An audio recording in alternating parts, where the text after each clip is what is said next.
అందరికీ నమస్కారం అండి. మై డియర్ భూతం అనే సినిమా రిలీజ్ అయింది. ఇందులో ప్రభుదేవ, రమ్య నంబీసన్, అశ్వంత్ నటించారు. దర్శకత్వం వచ్చి ఎన్ రాఘవన్. ఇందులో కథ ఏంటంటే భూతలోకానికి రాజు కర్ణముఖి. అతనికి చాలా కాలం పిల్లలు పుట్టకపోతే కొంతకాలానికి పిల్లలు పుడతారు. పిల్లడికి చిన్నగా పెద్దగా ఎదుగుతాడు. ఎదిగితే ఇద్దరు కలిపి ఒక చోట ఆడుకున్న టైంలో ఒక మునికి తపోభంగం కలిగిస్తారు. కర్ణముఖిని ముని శపిస్తాడు. భూలోకంలో ఒక రాయిగా పడి ఉండు అని శపిస్తాడు. దానికి విముక్తి కూడా ఇస్తాడు. ఎలా అంటే ఎవరైతే నిన్ను ఆ రాయిలోంచి విముక్తి చేస్తారో అందులో ఒక మంత్రం ఉంటుంది. ఆ మంత్రం వాళ్ళే పఠించాలి. ఆ పఠించిన వెంటనే నువ్వు మళ్ళీ ఈ లోకానికి వస్తావు అని చెప్పేసి దానికి విముక్తి ఇస్తాడు. కానీ అందులో ఒక చిన్న కిటుకు పెడతాడు ముని. ఎలా అంటే నువ్వు అడగకూడదు. ఆ ఎవరైతే నిన్ను శాప విముక్తం చేశారో వాళ్ళగా ఆ మంత్రాన్ని చదవాలి అని ఒక ఇది పెడతాడు ఆ ముని. సో ఇది కథ. ఇది ఇందులో ఒక అశ్వంత్ అంటే శ్రీనివాస్ అనమాట, ఒక చిన్న పిల్లోడు. ఆ పిల్లోడు స్కూల్లో చదువుతూ ఉంటాడు. ఆ పిల్లోడికి ఏంటంటే పాపం నత్తి అనమాట. ఆ నత్తి వల్ల ఏంటంటే స్కూల్లో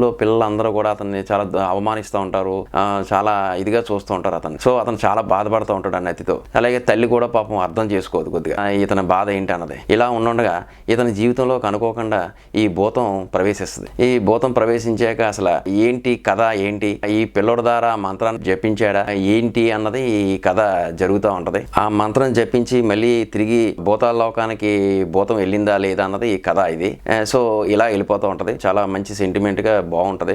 సినిమా అయితే బాగానే ఉంది. ఇది పిల్లలకి చాలా బాగా నచ్చుతుంది సినిమా. ఇది ఒక ప్లేస్ లో అయితే మంచి కంటతడి కూడా పెట్టిస్తూ ఉంటది.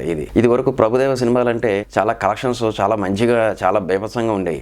అలాంటిది ఈ సినిమాకి అసలు కలెక్షన్సే లేవు. చాలా చోట్ల దారుణమైన కలెక్షన్స్ అనమాట. సో సినిమా అయితే పర్లేదు, బాగానే ఉంది. ఎవరు థియేటర్లోకి వెళ్ళా కూడా బాగానే ఉంటది తప్ప ఎవరు పిల్లలు అయితే చాలా బాగా ఎంజాయ్ చేస్తారు. ఒకవేళ థియేటర్లో మిస్ అయిన వాళ్ళు ఎవరైనా సరే తప్పకుండా పిల్లలకు ఓటీటీ ప్లాట్ఫామ్ లో చూపించండి. పిల్లలు చాలా బాగా ఎంజాయ్ చేస్తారు. పెద్దలు కూడా చూడండి. మంచి సెంటిమెంట్ కూడా ఉంది ఈ సినిమాలో. ఇందులో అశ్వంత్ కుర్రోడు చాలా బాగా యాక్ట్ చేశాడు. నిజంగా పిల్లల్ని కంటతడి పెట్టిస్తారనమాట. పిల్లడు చాలా బాగా యాక్ట్ చేశాడు. ఈ పిల్లడికి మంచి భవిష్యత్తు ఉంది. పిల్లలు బాగా ఎంజాయ్ చేస్తారు ఈ పిల్లోడు యాక్షన్. ఇందులో ప్రభుదేవ కూడా బాగా నటించారు. సాంగ్స్ పర్వాలేదు, ఏదో అతని డాన్స్ వ్యవహారం అంతా బాగానే ఉంటది. సినిమా అయితే మాత్రం ఒకసారి చూడొచ్చు. మళ్ళీ వచ్చే కొత్త సినిమా రివ్యూలతోనూ కొత్త సినిమా వెబ్ సిరీస్ రివ్యూతోనూ మీ అందరి ముందుకు వస్తాను. నమస్కారం. కొత్త సినిమాలు హిట్టా లేక ఫ్లాపా తెలుసుకోవడానికి మా ఛానల్ ని సబ్స్క్రైబ్ చేసుకోండి. సబ్స్క్రైబ్ సినీ ప్రపంచం యూట్యూబ్ ఛానల్.